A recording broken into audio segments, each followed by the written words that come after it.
आहे। गोड बोलून माझा काटा काढण्याचा प्रयत्न सुरू आहे असा गंभीर आरोप मनोज जरांगे यांनी सरकारवर केलाय। सरकार मुद्दामहून डाव खेळत आहे, त्यांना माया असती तर दखल घेतली असती असा आरोप जरांगे पाटलांनी केलाय। सगळे सोयऱ्याच्या अंमलबजावणीसाठी जरांगे आग्रही आहेत, त्यासाठी त्यांनी सुरू केलेल्या उपोषणाचा आजचा 4था दिवस आहे। दरम्यान त्यांनी कोणतेही उपचार घ्यायला नकार दिलाय।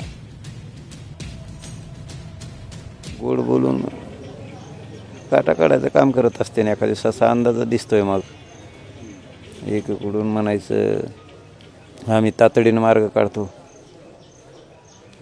आणि इकडे कठोर आमरण उपोषण सुरू आहे। तातडीने मार्ग काढतो म्हणायचं, 5-5 दिवस होऊ द्यायचे। दरम्यान भाजपचे नेते चंद्रकांत पाटील यांनी मनोज जरांगेंना टोला लगावलेला आहे।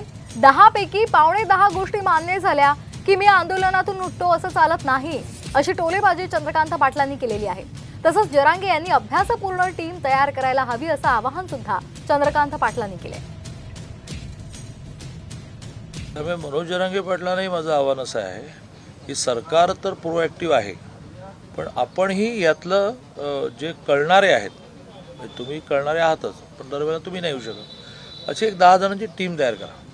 कारण आंदोलनामध्ये या 10 पैकी 9.25 गोष्टी पूर्ण झाल्या की मग मी उठतो असं नाही चालत। 10 पैकी 8 पूर्ण झाल्या, 10 पैकी 7 पूर्ण झाल्या, आणि त्यामुळे बऱ्याचशा गोष्टी त्यांनी जर अभ्यासपूर्ण टीम तयार केली तर संपतील असं मला वाटतं।